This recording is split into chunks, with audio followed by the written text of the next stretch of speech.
koomama leencatu firooma ibiddatu dhaama naafa tol qabama jaamatu banama seena jijjiirama galmee dubbifama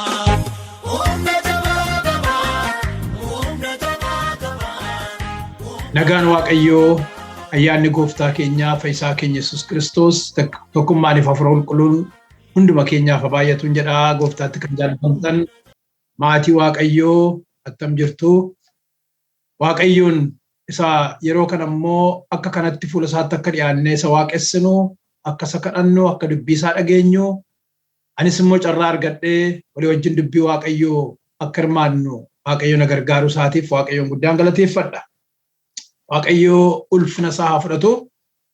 Amma kallattiidhaan gara dubbii waaqayyoo dhaga'utti dabarraa. Egaa waaqayyoo warra gaarummaa isaa amanatan in oolcha mata duree jedhuun barumsa keenya eegalle.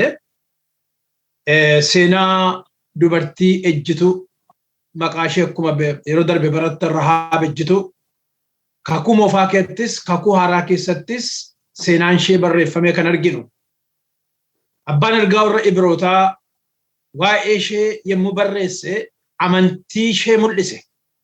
Ibroota boqonnaa 11 ergaa gara warra Ibrootaa boqonnaa 11 lakkoofsa 31 irratti Rahaab ejjituun warra gaadduu sana nagaadhaan waan simatteef amantiidhaan oolte malee warra abboomamuu didanii wajjin hin balleeffamne jedha. Rahaab ejjituun warra gaadduu sana nagaadhaan waan simatteef amantiidhaan oolte kan jedhu argina. Amantiidhaan oolte. Amantiin nama oolcha. Amantiin gati guddaa qaba firoota. Amantiin gati guddaa qaba. Vaaliyuu guddaa qaba. Akka namoonni hiikaa isaa balleessan miti. Akka namoonni baay'een itti jiraachuu dadhabanii amantii waan gatii hin qabne fakkeessan miti. Amantiin hiikas qaba. Amantiin bu'aas qaba. Kanaatiif abbaan ergaa warra Ibrootaa amantiidhaan oolte dubartiin ejjituun kun jedheetu barreesse. Yaaqoob immoo ergaa isaa keessatti hojii gaarii isheen hojjettetu qajeeltuutti lakkaa'ameef jedhee kaa'a. Yaaqoob boqonnaa 2 lakkoofsa 25 irratti nan dubbisa. Yaaqoob 2:25. Akkasuma Rahaab ejjituunis yeroo warra ergamanii dhufan sana simatte karaa biraa akka ba'an goote hojii gaariidhaan qajeeltuutti lakkaa'amtee turte mitiiree jedha Yaaqoob. Hojii gaariidhaan qajeeltuutti lakkaa'amtee turte mitiiree Rahaab ejjituun jedha. Amantiidhaan oolte malee jedha namni waaqayyoo abbaan ergaa warra Ibrootaa immoo barreessu. Haa ta'u kallattiidhumaan maal barra jireenya Rahaab ejjituurraa qabxii jedhutti dabarra. Yemmuun seenaa dubartii kanaa ilaalee Hafuurri Qulqulluun yoo xinnaate waan 12 na hubachiise. 6 irra laallaa 6 ammoo torbee laalla. Seenaa dubartii ejjituu kanarraa seenaa isheen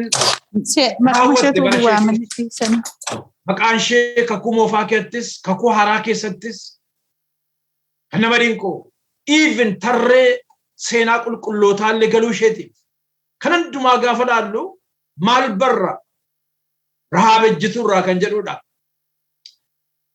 Inni jalqabaa ani ilaalee jireenya biyya lafaa keessa jiraannu keessatti mudannoo jajjabaa dhufa. Biyyi lafaa nu agarru kun akka irra jiraatetti bor jiraatachuun rakkisaadha. Wanta isatti dhufaa jiru waaqayyo duwwaa beeka.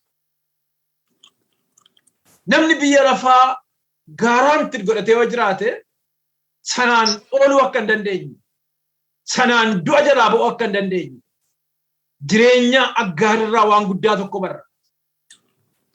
Rakkoo yookiin haala ulfaataa nutti dhufu jalaa ba'uuf mul'ata oolchuu qabaachuun barbaachisaa akka ta'e anaaf kanatu naa gale. Rakkoo rakkootu dhufaa jira biyya lafaatti. Arrayyuu rakkoo keessa jirti biyya lafaa. Haala sodaachisu haala ulfaataatu dhufaatii Kiristoos jala raawwata biyya lafaa irratti. Even waggaa lamaan dabarsina kana keessatti wanti biyya lafaa mudate waan ulfaataadha. Biyya lafaa yaaddoo keessa galte, biyya lafaa sodaa keessa galte, miidhama keessa galte, kufaatii keessa galte waan baay'eedha. Kan hundumaa gaafa laallu maaltu gaaraantiidha jireenya namaaf? Aggaar irraa maal barra? Mul'ata du'a nama oolchu qabaachuun gaaraantii guddaadha. Mul'ata du'a nama oolchu. Biyyi guddaan, sabi guddaan dhume, sabi mootummaa tokko jala jiru dhume, agartanii qabeenyi isaa barbadaa'e, wanti tokko hin hafne, garuu isheen Waaqayyoon amanatte, inni isin oolche na oolcha jette, Waaqni keessan Waaqa koo naaf ta'a jette, kakuunaa galaa anas mana abbaa koo du'a akka oolchitan isheen jette.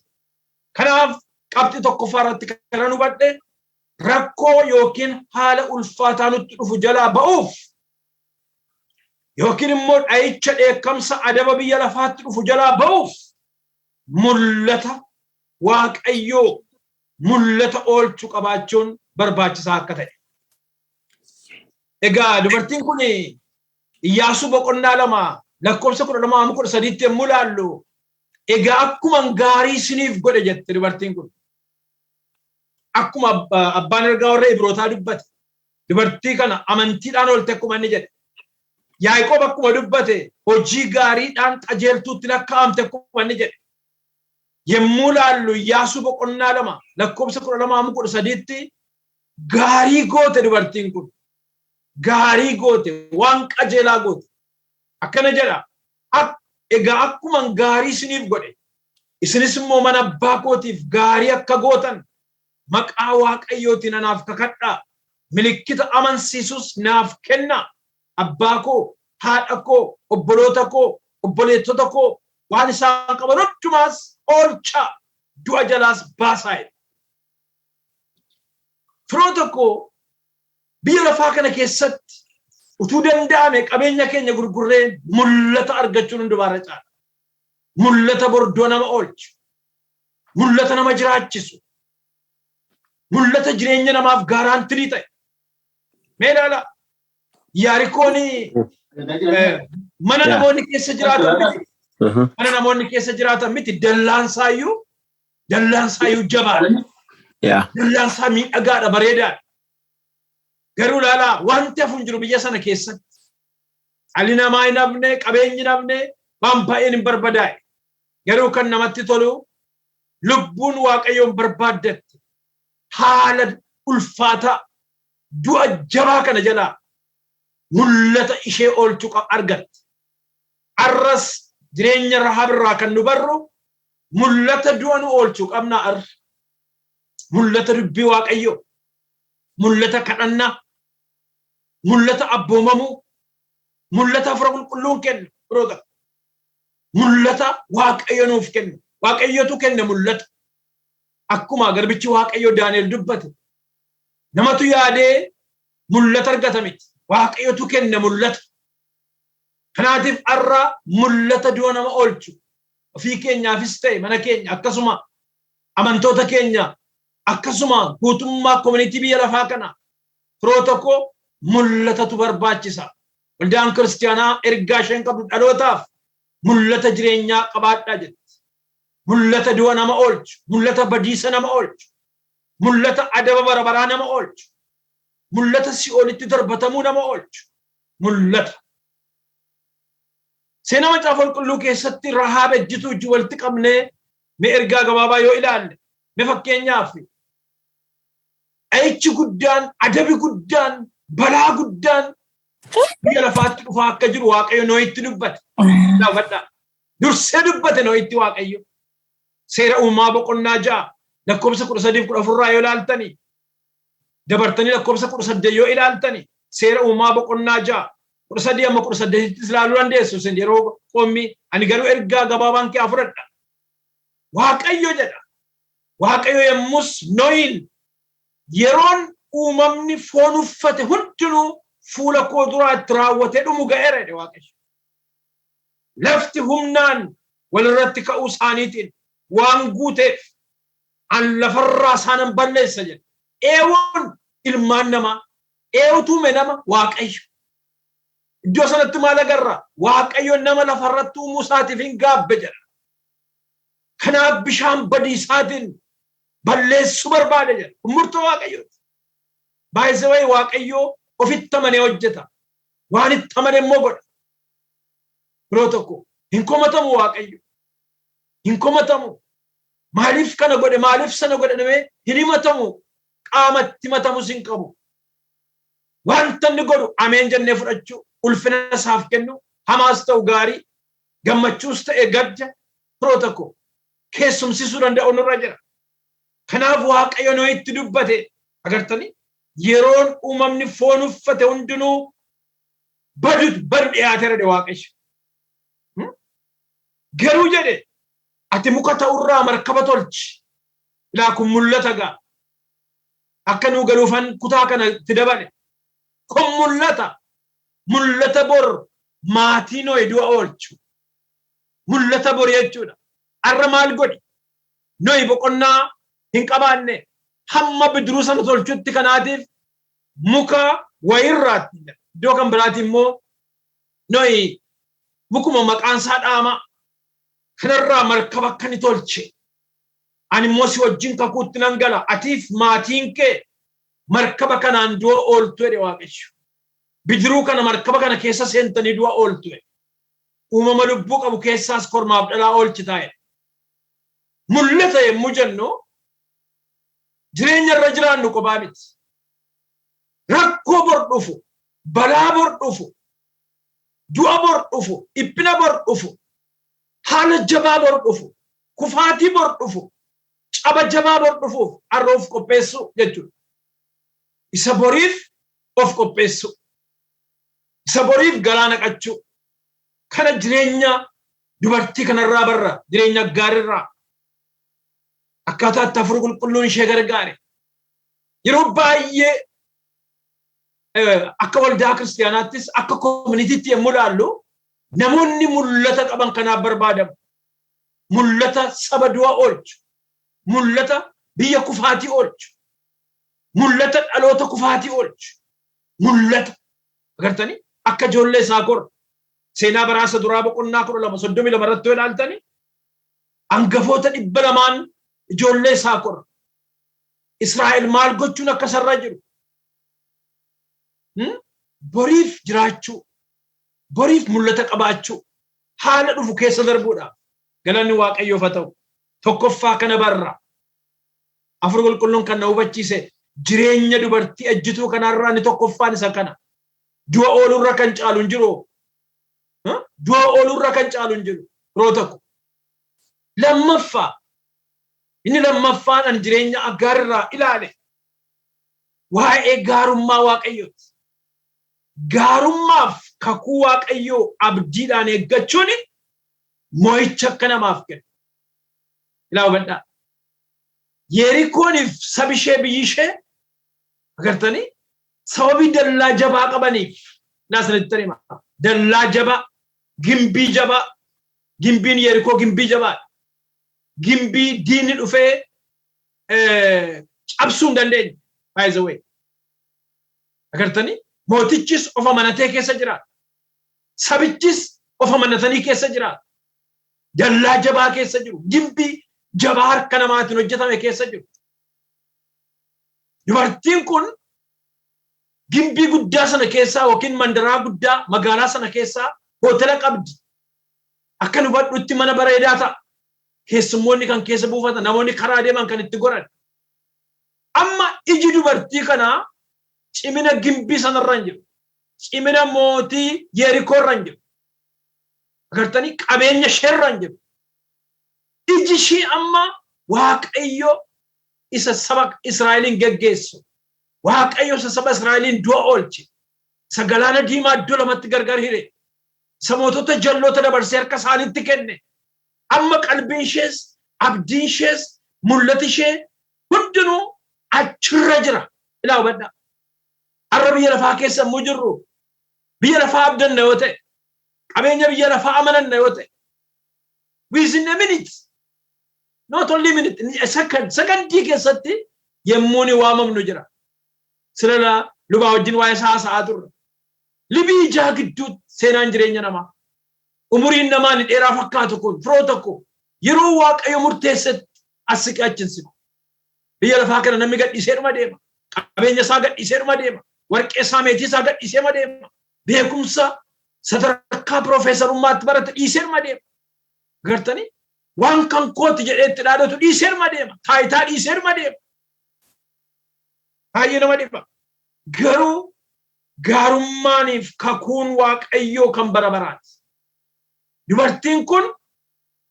gaarummaaf kakuu waaqayyoo abdiidhaan eeggatte kanaaf naa kakadhaa jette na oolchaa jette du'a na oolchaa mana abbaa koo du'a oolchaa jette du'a ooluu barbaanna du'a nu oolchaa attamitti waaqni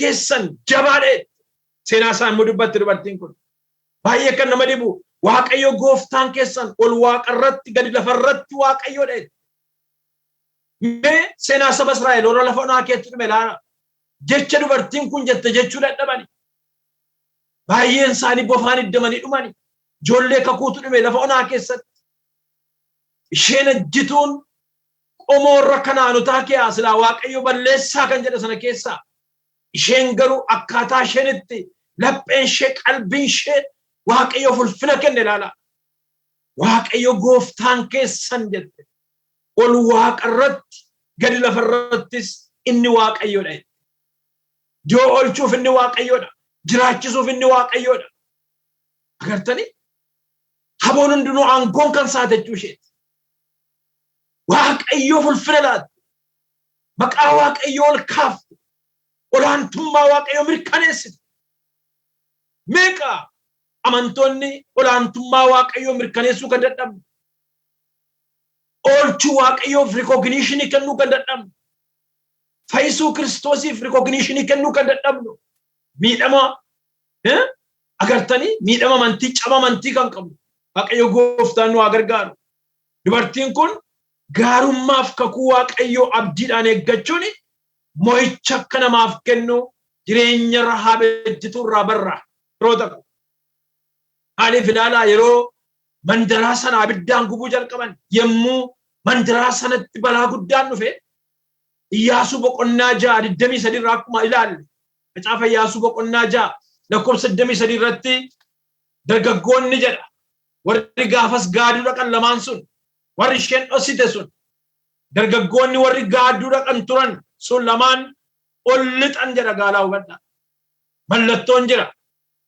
mallattoon jira fo'aa bildiimaan kaa'ame sun jira scarlet cord innis jira dargaggoonni sun mana Rahaab mallattoodhaan beeku naa hubadha mallattootiin du'a oolchan maatii kan kanaaf dargaggoonni warri gaaduu dhaqan turan sun lamaan ol lixanii Rahaabiin abbaa isheef haadha ishee obboloota ishee warra kan ishee ta'an hundumaa maal godhani gadi baasani jedha mana Rahaab keessa akkasitti maatii isaanii hundumaa fidanii iddoo buufata Israa'el duuba kaa'an jedha iddoo buufata Israa'el duuba kaa'ani iddoo gaaraantii ta'e arra qabna aniif isin iddoo gaaraantii ta'e agartanii balaa jajjabaatu biyya lafaatti dhufaa jira eekkamsa waaqayyoo jajjabaatu biyya lafaatti dhufaa jira sinitti hima dhufaatii Kiristoos jalatti waan gurguddaan akka ta'u baranneerra dubbiin waaqayyoon dubbata yeroo bal'aa fudhannee ilaalle kana booda biyya lafaa irratti akkuma raajonni adda addaa fakkeessanii dubbatan duwwaa amannee teenya miti jaallanne jibbine firoo tokko biyya lafaa kun eekkamsa xoofoo eekkamsaa waaqayyo biraa isheetti dhufu baay'ee dhuddi kana booddee COVID-19 dhufe eebba jechuu miti waldaa kiristaanaa gaaga'eera jechuuf dandeenya jireenya addunyaa kanaa karaa baay'ee gaaga'eera gartanii fayyaa namootaan gaaga'e ekonoomii namootaan gaaga'e generationiin gaaga'e waan baay'ee miidhe waan baay'eetu iddoodhaa kaa'e. Kana iddootti deebisuun aarsaa guddaa gaafata mootota biyya lafaa kana. Akkuma kana gaa wanti mul'atu wanti dhufu waan baay'ee ta'a. Garuu iddoo buufataa qabna iddoo buufataa ba'eessa. Iddootti lubbuu keenya oolfannu innis Kiristoos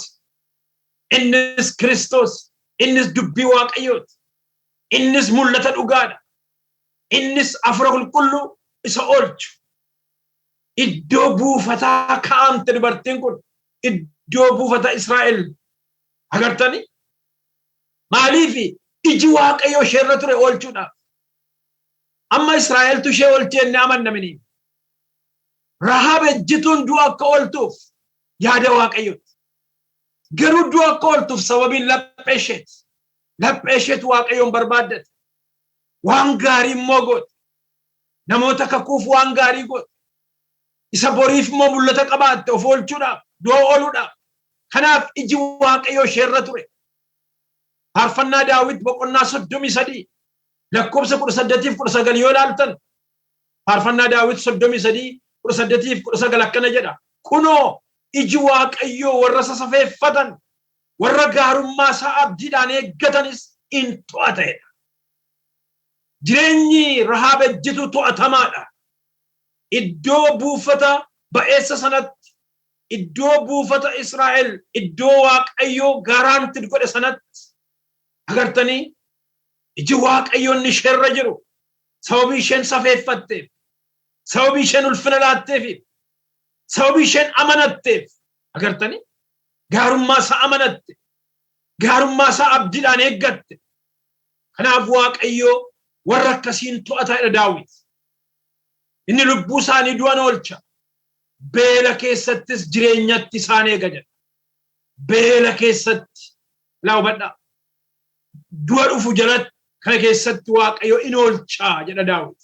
Faarfannaa 33:19. Gaarummaa Waaqayyoo amanachuun firoota. Gaarummaaf kakuu Waaqayyoo abdiidhaan eeggachuun amanachuun mo'icha namaaf kenna. Kanaaf jedha faaruu Ermiyaas boqonnaa 3 lakkoofsa 25-26 yoo ilaaltan faaruu Ermiyaas boqonnaa 3 25-26 Waaqayyoo warra laawwadhaa Waaqayyoo warra abdataniif warra isa barbaaddataniif maal gaariidha jedha. Cal jedhanii fayyisuu Waaqayyoo eeggachuun gaariidha jedha. Laawwadhaa Waaqayyoo warra abdataniif warra isa barbaaddataniif inni gaariidha. Kana duwwaa immoo miti cal jedhanii iddoo buufata Waaqayyo namaaf kenne keessa turanii iddoo Waaqayyo turi namaan jedhe iddoo Waaqayyo namaa kenne nama jiraachise agartanii iddoon Waaqayyo nuuf file iddoon Waaqayyo nu kaa'e iddoon itti Waaqayyo wajjin wal agarru iddoon Waaqayyo nuuf jaallate nuuf iddoo buufataati. Iddoo buufataa keessaa bahee ajjeefame Abneer. Iddoo buufataa iddoo iddootti kooluu galan jechuudha. Kana firoota koo iddoo sana turuun gaariidha jedha Ermiyaas. Egaa Waaqayyos immoo yommuu kakate warra na jaallatanii abboommi koo eeganitti ani 10,000 isaaniitti gaarummaa koo nan agarsiisa jedhe mitiire.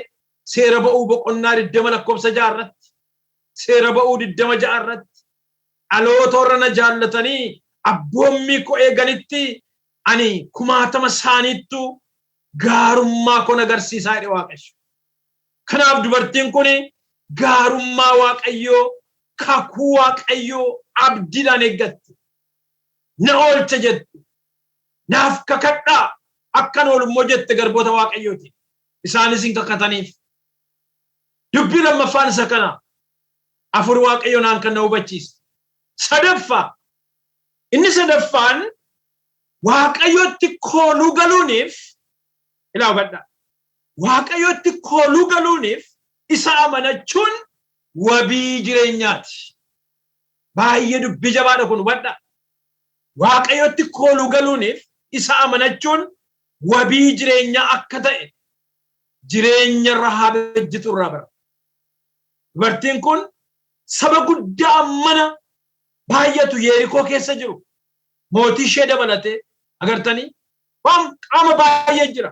Waraanni jira, hojjetaan mootummaa jira, qotee bulaan jira, yaangiin jira, wala deemoon jiru, maanguddoonni jiru, saba guddaa achi keessa jiraatu keessa. Dubartiin kun amantiidhaan Waaqayyotti kooluu galte. Agartanii? Ilaa isinitti himaa bara kana Waaqayyo kan dubbatu kan nu barsiisu inni guddaan isaa Waaqayyotti kooluu galaa hin jiraattu. Waaqayyotti kooluu galaa hin ceetu. Waaqayyotti kooluu galaa baroota keessa dabartu. Waan kan biraa miti firoota ko isinitti himaa. Jireenya dubartii ejjituu kanarraa kan barru Waaqayyotti kooluu galte. Isa amanatteetu wabii jireenyaa godhatte Waaqayyo. Arraa dubbii Waaqayyoo dhagaa kan jirru anis haa ta'u wabii jireenyaa eenyuun godhanne. Tarii mana keenya ta'inna. Tarii sadarkaa barnoota keenyaa ta'inna. Tarii fira keenya ta'inna. Tarii mindaa gaarii argannu ta'inna. Tarii positionii irra jirru ta'inna. Or qualificationii qabnu ta'inna. Hin gowwoomnu. Isaan kun cubbuudha jechuu miti. Kun cubbuudha jechuu miti. Namni qualificationii gaarii qabaachuun, namni dandeettii professionii garaagaraa qabaachuun cubbuudha jechuu miti. Jireenyaaf barbaachisaadha. Garuu abdii nuun ta'u, hirkoo nuun ta'u, gaachana nuun ta'u, iddoo kooluu nuun ta'u, oolchaa keenya of kalchaa keenya nuuf hin ta'u. Jireenya dubartii kanarraa kan barru inni guddaan tokko isa kana. Wabii jireenyaa godhatte. Arra wabii jireenyaa eenyuun godhanne nuyi. Yeroo hundumaa yaadni keenya, qalbiin keenya, waaqeffannaan keenya, sagadii keenya, eebuun keenya, fedhii keenya isarratti hidhamee jira.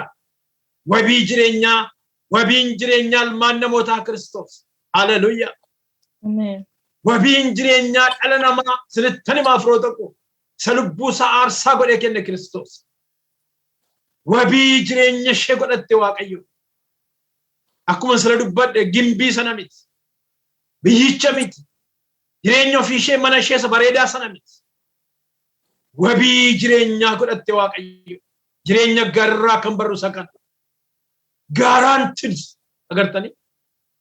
Guaranteed ta'uun hin danda'amaan biyya lafaa kee jiraanne karaa eenyu karaa Waaqayyo. Karaa Waaqayyo. Jireenyi keenya guaranteed ta'uu kan hin danda'u karaa Waaqayyooti. Karaa sagalee Waaqayyooti. Karaa Kiristoos yoo barbaaddanneedha firoota. Jireenya gaarraa sadaffaan an kana nu badhe tokko isa kana. Waaqayyotti kooluu galuuniif isa amanachuun wabii jireenyaa akka ta'e irraa hubanna. Iyyaasuu boqonnaa 6.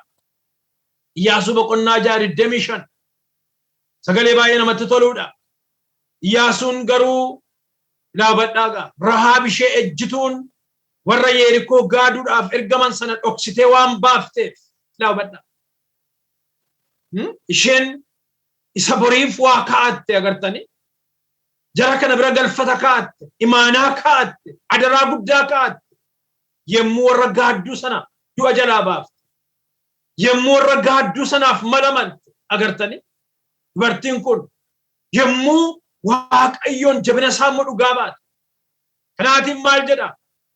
Iyyaasuun garuu Rahaab ishee ejjituun warra Yerikoo gaaduudhaaf ergaman sana dhoksitee waan baafteef isheeniif warri mana abbaa isheetii warra kan ishee ta'an hundumaa wajjin akka oolan godhe isheen ammarraattiyyuu Israa'el keessa jiraatti.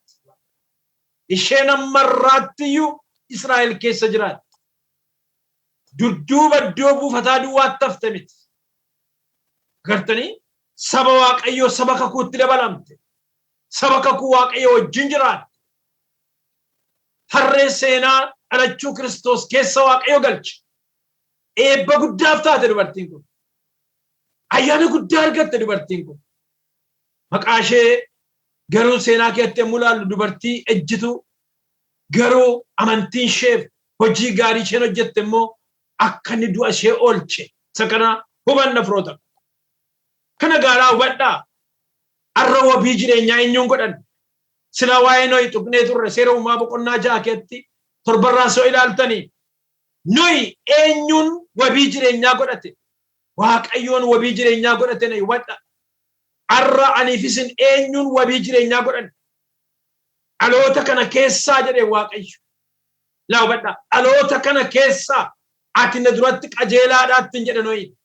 Dhaloota kana keessa dhaloonni noyi keessa jiru dhaloota nama 1,000 2,000 jechuu miti. Namoota miliyoonotaati.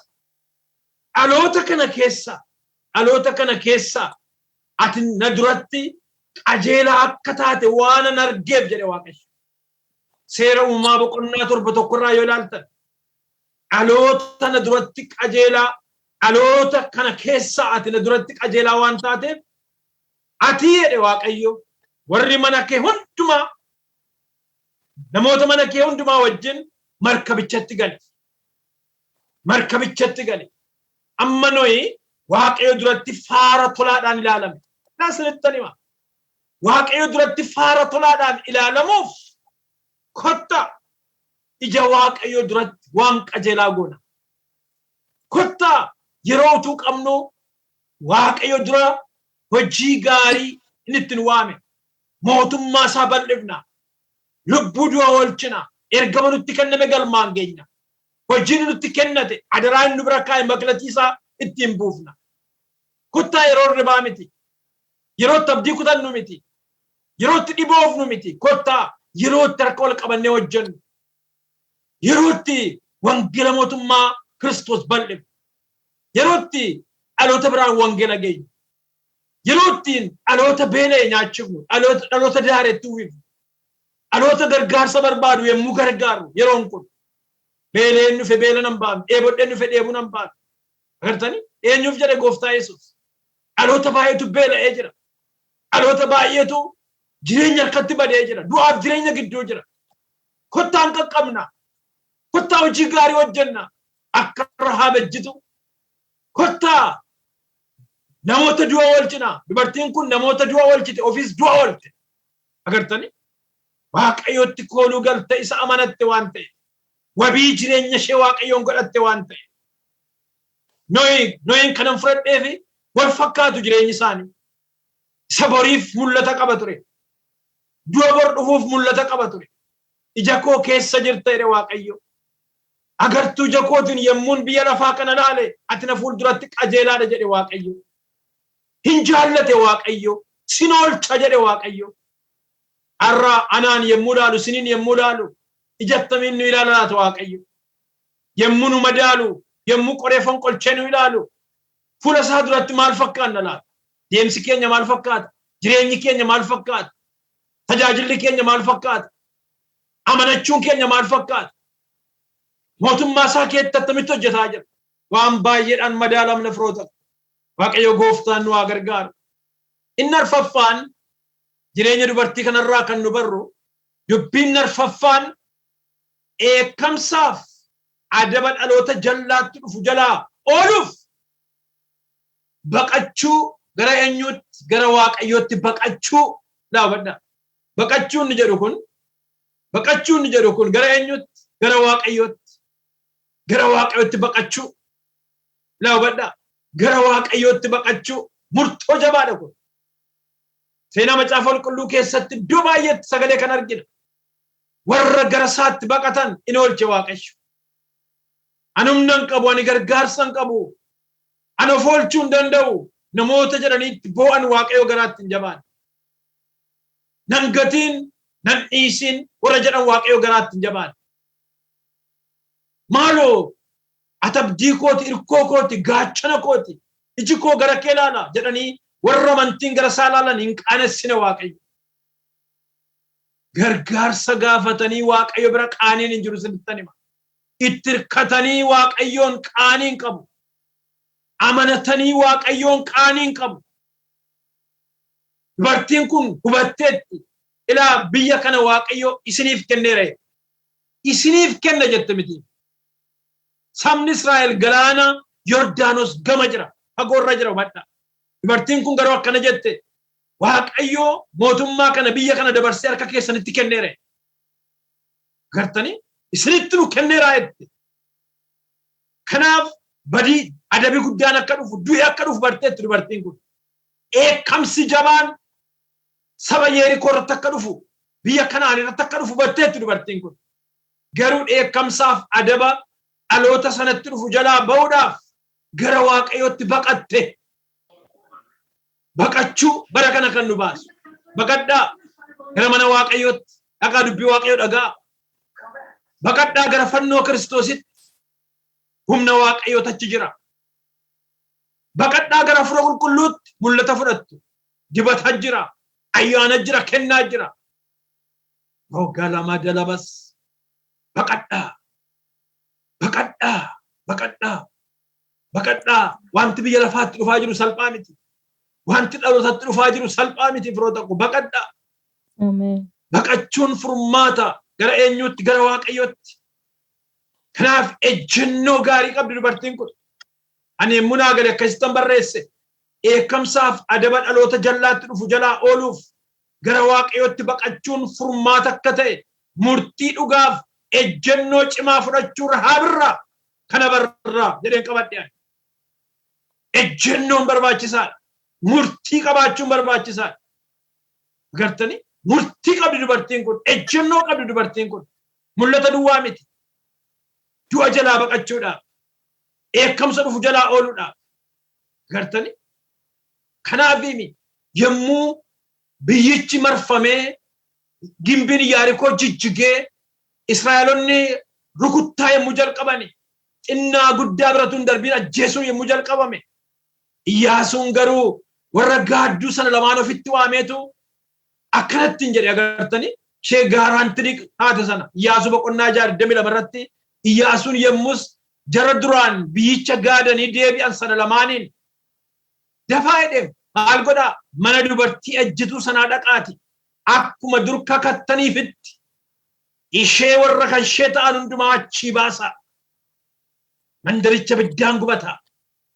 Lubbuun tokko iyyuu hin ba'u. Ishee garuu achii baasa. Achii baasa. Maaliif dursitee baqatte? Amantiidhaan baqatte. Agartanii? Gara waaqayyootti. Hojii gaariidhaan baqatte. Agartanii? Kanaatiif garaa kaa'atte waan boritti dhufuu fi isheen wanta gaaraantii ta'u kaa'atte dursite. Arraa maaltu anaaf isiniif gaaraantiidha? Maal kaanne nuyi lubbuu keenya? Maal kaanne nuyi jireenya keenya borii? Firoota koo kun gaaffii jabaadha. Seenaa dubartii kanarraa waan guddaa barra. Baqadhaa inni jedhu ergaa guddaadha. Baqadhaa jedhe Loot. Looxiin beektu fira Abrahaam. Seera uumamaa boqonnaa 19 lakkoobsa 14 irratti yommus Looxi dhaqee soddoota isaa warra intaloota isaa fuudhuuf jiranitti dubbatee ka'aa jedhe. Ka'aa Waaqayyo mandaraa kana balleessuuf jedha. Iddoo kanaa ba'a jedheeni. Soddoonni isaa garuu waan inni taphaaf isaanitti dubbate itti fakkaate jedha. Agartanii? Inni mul'ata qaba. Inni dhaga'eera. Isa oolchuuf Waaqayyotti dubbateera. Ergamoonni Waaqayyoo gara mana isaa dhufaniiru. Sirrittan hima. Maaloo jedhee soddootii isaati. Soddootiis awoolan jedhee Looxi. Yommus Looxi dhaqee soddoota isaatiin warra sichi intala isaa fuudhan yoona ammoo warra fuudhanuu miti warra sichi fuudhanidha. Ka'aa Waaqayyo mandaraa kana balleessuuf jedha. Iddoo kanaa ba'a. Baqadhaa iddoo kana. Magaalaan kun hin gubata. Sodoom Gamooraan hin gubata. Baqadhaa ba'a. Lubbuu keessan oolfadha. Isaan garuu hin qaqqabatanii. Isaan garuu hin didanii. By the way. Hin taphata namichi kun jedhan. Hin qoosa namichi kun jedhan. Seera uumaa boqonnaa 19 15 17 irraa yoo ilaaltan garuu yommuu booruun baqaqee ergamoonni sun Looxiin ka'i jedhani. Ka'i mandaraa cubbuu isheetiif adabamtu keessatti akka hin balleeffamneef haadha manaa kee, intaloota kee, warra addana jiran lamaan fuudhii ba'i jedhanii lubbuutti qaban jedha. Lafa lubbuu kee oolfattutti baqadhu jecha cimaa. Lafa lubbuu kee oolfattutti baqadhu. Obbooddeen millatiin naannoo kana keessaas iddoo tokko illee dhaabatiin ati akka hin balleeffamnetti gara rooga tullootaatti ol baqadhu. Ol baqadhuun ol ta'a. Gara rooga tullootaatti baqadhu. Gara fannoo Kiristoos jalatti baqadha. Gara ayyaana Waaqayyootti baqadha. Baqadhaa. Iddoo kooluu keessanitti baqadha. Isa kattaa jabaatee Waaqayyootti baqadha. maasaraa jabaa sanuu ta'e waaqayyotti baqannu firoota. Ani isinis lafa lubbuu keessan oolfattanitti baqadhaa jedha ergaa waaqayyo arra. Maaltu dhufaa jira laata? Maaltu ta'uuf jira? Waaqayyotu beeka. Lafa lubbuu keessan oolfattanitti baqadhaa. Of booddeen millatinaa. Naannoo kana keessaa agartanii naannoo yommuu jedhu wanta namni keessatti hidhame, waan namni jaallateetti hidhame, wanta nama qabate laphee namaa, qalbii namaa, yaada namaa booji'e achi keessaa maal godhaa? Dhiisaa ba'a. Iddoo ulfina waaqayyoof hin taane, iddoo jaalala waaqayyoof hin taane, wanta gaarii fakkaatee mi'aa fakkaatee isin miidhu sana keessaa maal godhaa? Ba'a. Baqadhaa gara rooga tullootaatti. Mee sirriitti immoo Iyyaasuu boqonnaa 2:16 dubartii ejjituun kun yemmuu isaan gorsite akka isaan hin qabamne, harka diinaa akka isaan hin buunee fi gaaddota kana lamaaniin maal jette? Warri isin hordofan akka isin hin arginetti gara tulluutti dhaabadhaa. Gara tulluutti dhaqaa. Gara tulluutti ol ba'a. Achi guyyaa 3 dhokadhaa jetti. Guyyaa 3 iddoo sana turaa jetti. Mul'ata qabdi dubartiin kun. Jarri kun guyyaa 3 dura ba'u yoo ta'e akka isaan miidhaman beetti dubartiin kun. Namoota isaanin hordofan seenaa isaanii beetti dubartiin kun. Hubannaan ishee guddaadha agartanii? Gara gaaraatti ol baqadhaa. Guyyaa 3 iddoodhuma sana turaa. Iddoon sun iddoo kadhannaati. Iddoon sun iddoo yeroo fudhatan Waaqayyo wajjin Museen gara tulluu Siinaa dhaqa ture. Gara tulluu Waaqayyoo dhaqa ture. Iddoo tulluu Waaqayyoo ulfina jira. Iddoo tulluu Waaqayyoo argamuu Waaqayyoo jira. Iddoo tulluu Waaqayyoo ibidda jira. Humna jira. Roomaa galama dalabas. Ameen. Habaqannu gara tulluu Waaqayyootti. Daawit baay'ee faarfata waa'ee tulluu Waaqayyoo kana.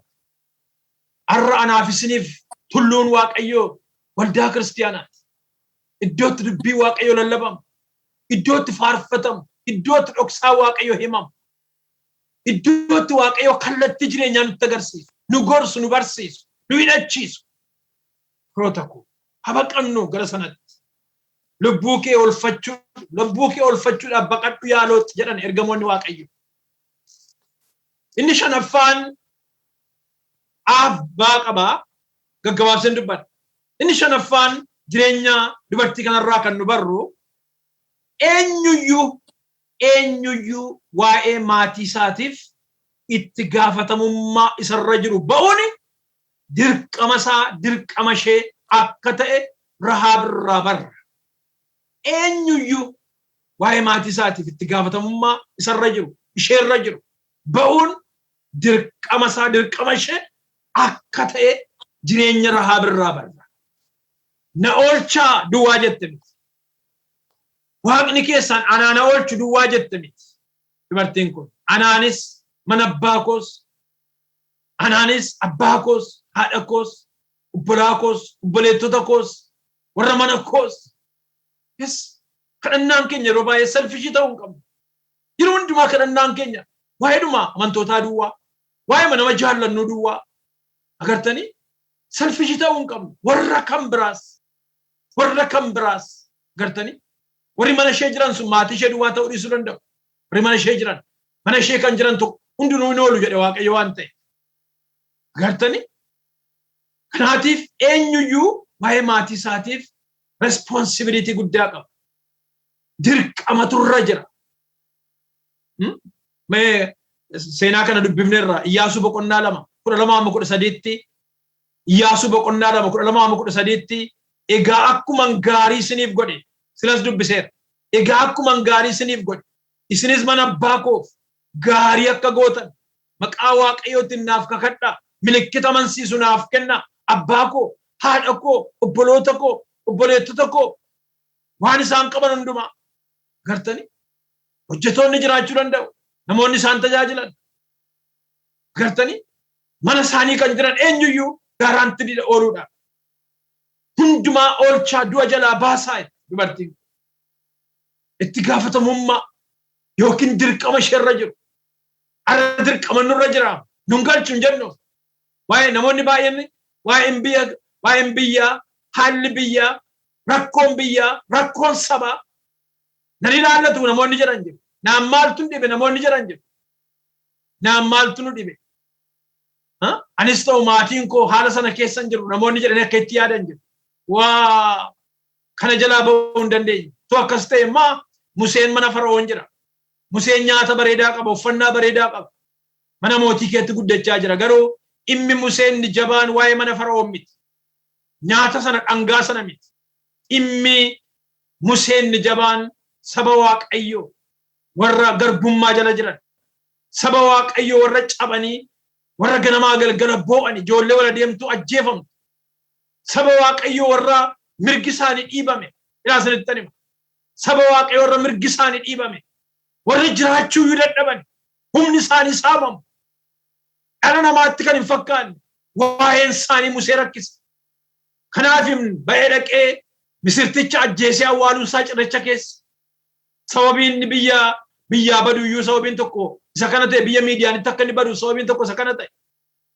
har'a waldaa kiristaanaa isinitti anima immi namoota miidhamanii nu galcha immi namni mirgisaa jalaa miidhamee nu galcha immi namni miidhamuu beela'uu dheebotuu nu galcha namni umrii isaa malee ajjeefamu dhimmi isaa nu galcha kadhannaa keenyaan haa ta'u faayinaanshaali keenyaan haa ta'u saba kana bakka buunee qaama dhimmi isaa irratti dubbachuu yoo ta'u nu galcha isinitti anima nu ilaallata agartani firdii jallaa dhugaa awwaalame isinitti anima dhugaa awwaalame firdii jallaa birmadummaa dhala namaa sarbame kana irratti dubbachuun waldaa kiristaanaa hin galcha anaan na galcha isiniin hin galcha nu ilaallata kanaaf ofittoon taanu firoota itti gaafatamummaa guddaa qabna eenyuufuu itti gaafatamummaa guddaa qabna even orruma jalloota cubbamootaafuu Waaqayyoon kadhachuun gara dhugaatti akka deebi'an gara qajeelummaatti akka dhufaniif itti gaafatamummaan nurra jira gartani mee waan itti gaafatamummaan godhe Abigaayiliin beektu hundumti keessanii isa duraa Saamu'eel macaafa Saamu'eel isa duraa boqonnaa 25 lakkoofsa 22 kaaftanii yoo dubbiftanii Abigaayil dubartii jedhamtu abbaan manaa ishee Naabaal jedhama daqiiqaa tokko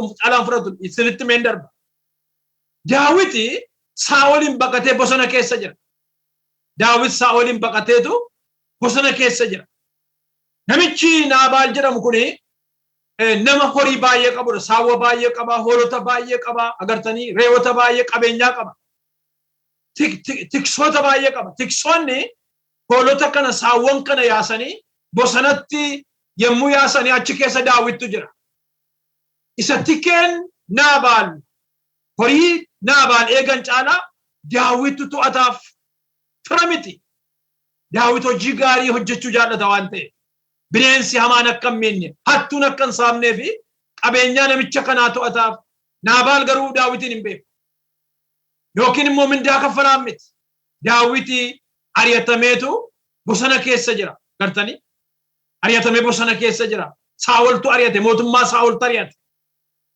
haa ta'uti gaaf tokko Daawit warra saduukaa jiran wajjin beela'e namicha gaarii godheef kana biraa waan nyaataa argachuu barbaade kanaaf gara Naabaalitti namoota isaa ergeetu ilaa ani siif waan gaariin gochaa ture bariin kee bineensaan hin cabne hattuun hin saamamne ani bosona kana keessa immuun jiru kana baay'een sii to'adhe anii fi namoonni na wajjin jiranii beelofnee jirra waan ta'eef waan nyaatamu waan nu gargaaru nu ergii dargaggoota kanatti hedheetu erge namichi itti qoose itti ga'ise badaa jakkoo duraa hin beekon Daawitiin hin ga'iseyyuu dhaqanii itti man Daawititti Daawit namoota saduukaa jiran fudhate Naabaaliin ijoollee dhiiraasaa hojjetoota isaatuun hambisiin fixuudhaaf murtoo godhe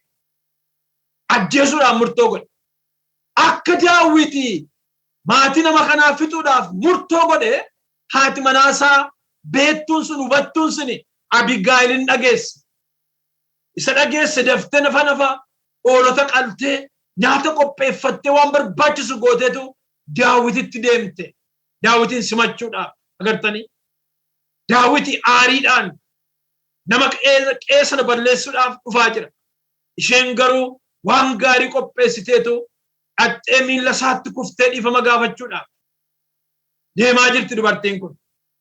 Kanaan akkana jedha Daawit yemmuu Abigaayiliin yemmuu walitti ba'an gaa Abigaayiliin itti baate Daawititti. Daawit yemmuu Abigaayiliin Waaqayyo gooftichi Israa'el inni har'a gara kootti si erge ajajamu.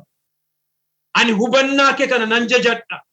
Har'a dhiiga dhangalaasuurraa harka kootinis ijaa baafachuurraa waan na oolchite sin jajadha. Utuu ati ariifattee ana simachuudhaaf hin dhufne ta'e dhugaa Waaqayyoo isa jiraataa goofticha Israa'el isa akkani hamaa irratti hojjenne na oolchee hamma borganamaatti namoota Naabaal keessaa dhiirri tokkollee jireenyatti hin hafuuf ture jedhee Daawit waan isheen fiddeef ishee harkaa fudhatee jedha. Agartanii ati dubartii beektuudha. Ani ogummaa kee nan jajadha. Agartanii akka dhiigi hamma kana harka kootti akka dhangalaane. Ati beektuudha na oolchite jedha. Waaqayyotu kan ammoo si gochisiisee jedha. Jedheetu isa fixuuf jedhe dhiise. Du'a oolchite mana ishee Abigaayil isinittan hima. Mana ishee ijoollee ishee dhiiraa firoota ishee bira jiran qe'ee guddaa sana du'a oolchite. Naabaaliin dabalatee abbaa manaa ishee akkana jetteen Daawitiin maaloo abbaan manaa koo akka maqaa isaatiiti jedhe. Naabaal jechuun gowwaa jechuudha jette dubartiin kun. Abbaan manaa koo Naabaal akkuma maqaa isaati gowwaadha jedhe. Waan godhuun beeku jedhe. Cubbuu isaa dhiisi maaloo jedhe. Adaraa jette. Ati nama Waaqayyooti jedhe. Mootummaan biyya kanaa bor kan keeti jette. Olaantummaan kan keeti jette. Waa'ee isaa waan baay'ee mirkaneessite dubartiin kun. Galanni Waaqayyoof haa ta'u firoota koo jireenya dubartii kanarraa waan guddaa barra Abigaayilirraa. Dubartoota baay'ee jiru seenaa macaafa qulqulluu keetti Rahaab ejjitu wajjin kan wal fakkaatan yemmuu jedhu waan gaarii kan godhan jechuu kooti. Shanaffaa baasaan dubbadha. Rahaab ejjituun riiskii guddaa amantiidhaan fudhatte. Daasinitti hima. Rahaab ejjituun riiskii guddaa amantiidhaan fudhatte. Shanaffaa baarratte yemmuu ilaallu riiskii guddaa. Akkamittiin ajaja mootiitti deebii deebiste ilaala. Kun riiskiidha. Mootiidhaan kan namatti erge gaaddota mana kee jiran sana lamaan gadi baasi yemmuu jedhan. Jarri kun jiru mana ishee jiru. Garuu maal goote nossite. Daawwadha. Riiskii guddaadha isheedhaan.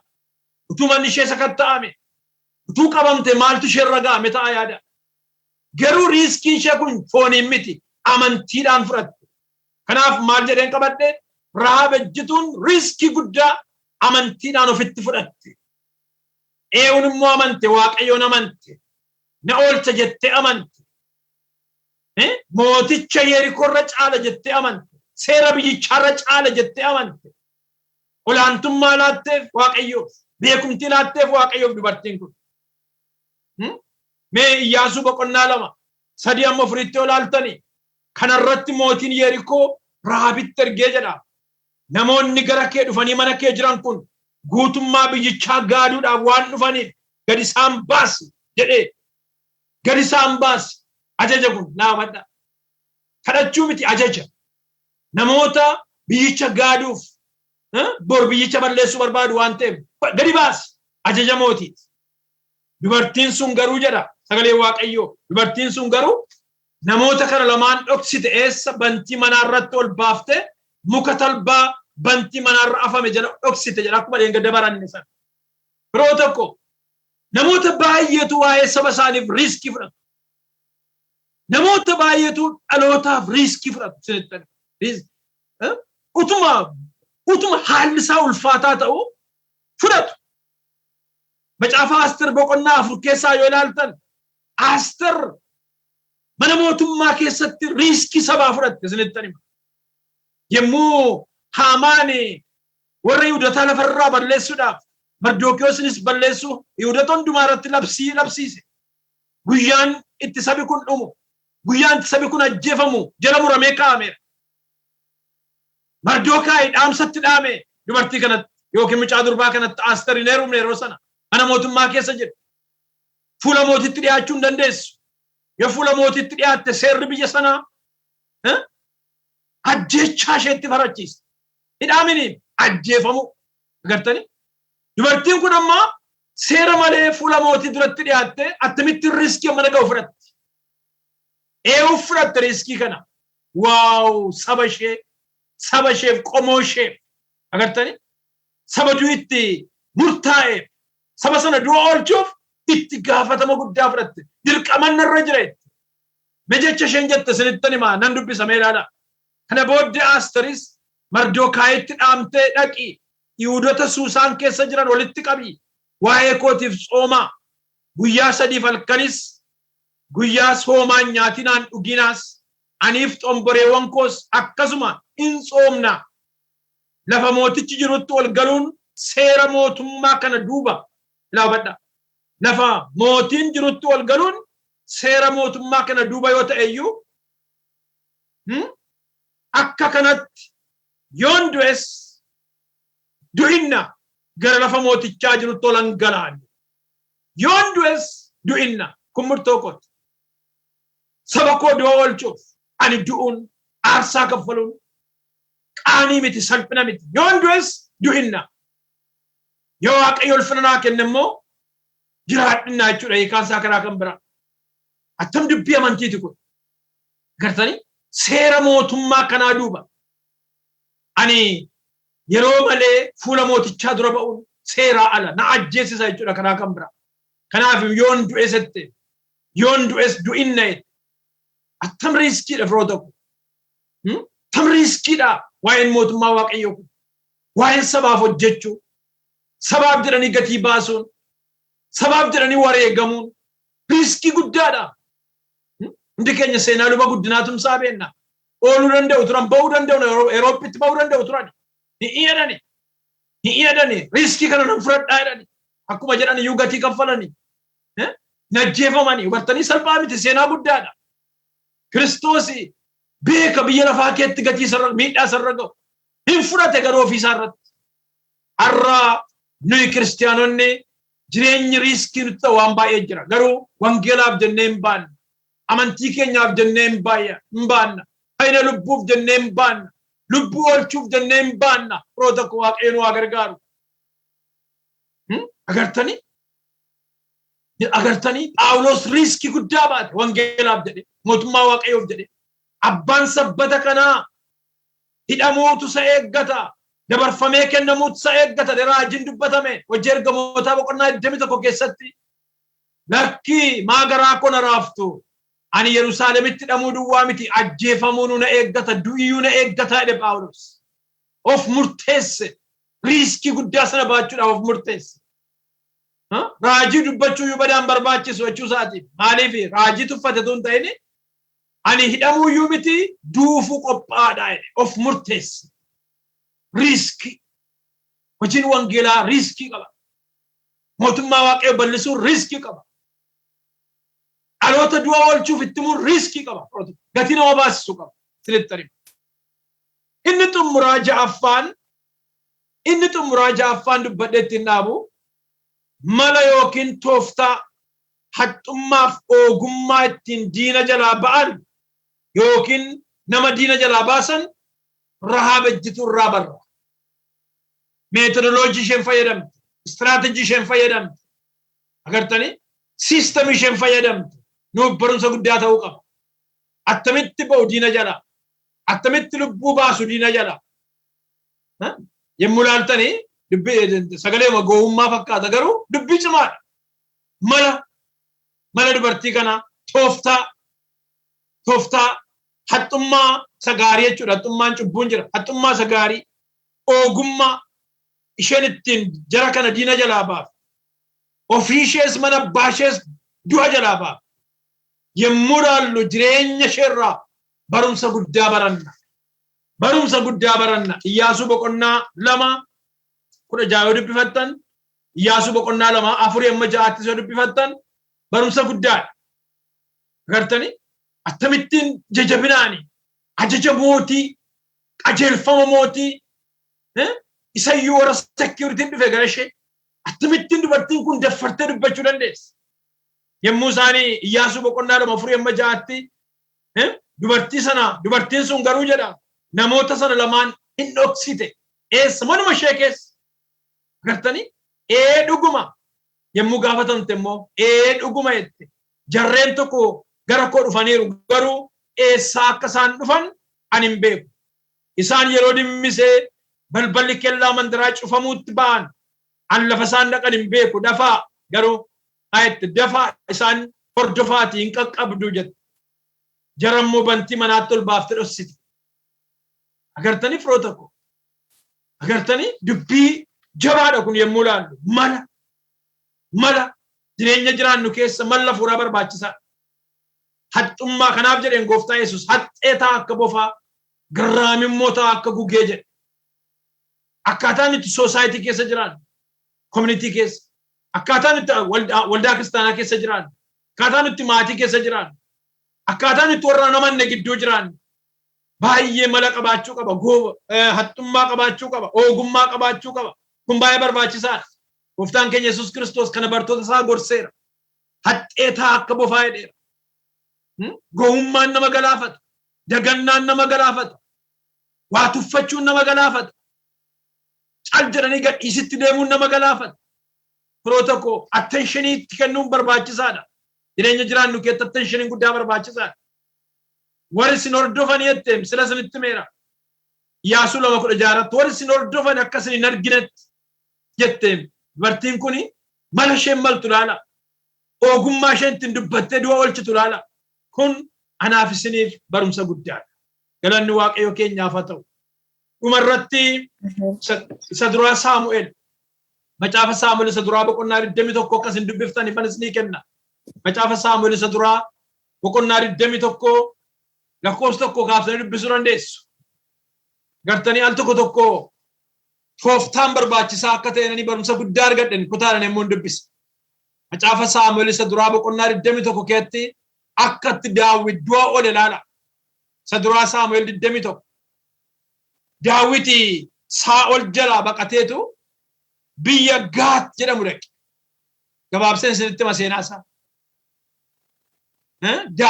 Saa'ol ajjeesuu barbaada waraana meeqaan isa barbaada kanaaf Daawit miliqe hin bade gara eessaatti bade biyya Gaat jedhamutti bade mootiin biyya Gaati bulchu immoo Aakish jedhama mootii Aakish jedhama biyya mootiin Aakish bulchu biyya Gaatitti baqate Daawit yommuu inni dhaqee mandaraa sanatti galu namoonni biyya sanaa seenaa Daawit dhaga'aniiru dubartoonni Yerusaalem yommuu Daawit Gooliyaadin ajjeese dubartoonni Yerusaalem Daawit Saa'ol kuma ajjeese Daawit immoo kumaatama ajjeese jedhanii faarfatan jagna akka ta'e goota akka ta'e badha seenaa isaa biyyi sun dhaga'aniiru Daawit yommuu biyyichatti galu oduun seenaa isaati biyyicha keessa guute akkas jechuun mootummaan Aakish hin sodaata ajjeesuu danda'a Daawitin amma Daawit immoo argameera dhaqeera garatti jalaa miliquun qaba falli Daawit waan tokko gochuun narra jira jedhe maraatuu fakkaachuun narra jira jedhe Daawit meenan dubbisaa lakkoofsa 12:15tti Daawitis akka nama qalbiinsaa butamee godhatee isaan gidduutu jiru cufaa karraa irratti barreesse amma cufaa karraa irratti yommuu barreessaa jiru nama abnormaalii fakkaate nama qalbiinsaa butame nama qalbii dabarsee maraate fakkaate kana duwwaa miti gorora isaa immoo areeda isaa irra yaasuu isaatiin namoota maraatan yeroo baay'ee qaama isaanii irratti waan gagadhee agartu ofirratti fincaa'uuni ofirratti haguuni gorora ofirratti dhangalaasuuni kun jira Saa'ol Daawit iddoo kanatti maal godhe gorora isaa immoo areeda isaa irra yaasuu isaatiin maraatuu of fakkeesse Aakish mootiin Gaati hin arge gaamma fuula isaatti dhiyaateera waan ta'eef namni kun maraatuu ta'uu isaa hin argine moo maaliif gara kootti isa fiddan ani maraattota dhabnaanii akka inni na bira dhaabbatee maraatummaa argisiisuuf gara kootti fiddanii namicha maraatuu kan amma waa'een Daawit hin dhokate amma kan mul'ataa jiru maraatummaa Daawit maraatuu ta'e jiraachuudhaaf maraatuu ta'e diina jalaa ba'uudhaaf nama qalbii dabarse ta'e harkasee diinaatti akka nyaatamneef namni kakuu namni borii eegduun borii mootiin saba Israa'el borii har'a garuu inni bosona keessa ture inni diina jalaa miliqu inni eeboo Saa'ol jalaa miliqaa jiru maraatuu ta'e firoota ko ani sababii jaalala Kiristoosiif maraatuun ta'edha Phaawulos nama qalbii dabarsin fakkaadha jedhe al tokko mee nama amantii ta'uun hojii wangeelaa kun firoota ko hojii mootummaa Waaqayyoo kun yemmuu inni maraatuutti nama fakkeessu jira yemmuu namni quba namatti qabee akka waan gatii hin qabne gatii dhabaa tokkotti nama lakkaa'antu jira garuu nama boriiti nama kakuuti nama mul'ataati nama iddoo guddaan isa eeggatu nama mootummaa bal'aan isa eeggatu nama eebbi guddaan isaaf qophaa'e nama sanyii isaa keessaa Kiristoos dhalatu har'a garuu maraatu fakkaate du'a jalaa ba'uudhaaf ogummaan barbaachisaadha malli barbaachisaadha mala yookiin tooftaa ittiin nama du'a oolchan beekuun karaa baay'ee bartoo barbaaddanii sadhumaa isiniin kenna seera ba'uu boqonnaa 2 dubbisa seera ba'uu boqonnaa 2 lakkoofsa 1 kaaftanii dubbiftanii seenaa Musee agartu mala yookiin tooftaa obboleettiin Musee ittiin intala Faroonitti dhiyaattee hoosiftee akkasii guddiftuuf dhaqee dubartoota Ibrootaa keessaa dubartii tokko sii waamuu jette haadha Museen jenne hoosiftee akkasii guddiftuuf isayyuu mindaa nyaachaa gatiin dadhabbii ishee kaffalameefi haati Musee garuu ji'a 3 mana ishee dhoksitee seera mootii Faroon jalaa dhoksuu waan dadhabameef laga Abbayyaatti gatte intalli Faroon namni dhiqachuu dhaqxee agarte agartuu mala yookiin tooftaa ittiin du'a nama oolchan mala obboleettiin Museedhaa maltu taate Musee oolchuudhaaf Museen hin barbaadama Waaqayyo barbaada Museen gaaf tokko saba isaa du'a oolcha Waaqayyo barbaada nama kakuuti nama Waaqayyo yaadarraa qabuudha har'a firoo tokko namoota akkasiitu jiru du'a oolchinu namoota bor barbaadaman namoota bor waldaa kiristaanaaf eebba ta'an dhaloota borii dhaaf warra eebba ta'antu du'aa jira miidhamaa jira cabaa jira kottaa waa'een isaanii nu haa dhibu kanaaf qabxii gurguddaa kana ja'an har'a laallee saafe ja'an immoo torbee laalla Waaqayyo gooftaan dubbii isaa dhageenye nuuf haa eebbisu yeroo keessan baay'een fudhee gooftaan guddaa isin haa eebbisu eebbifamaa saba Waaqayyo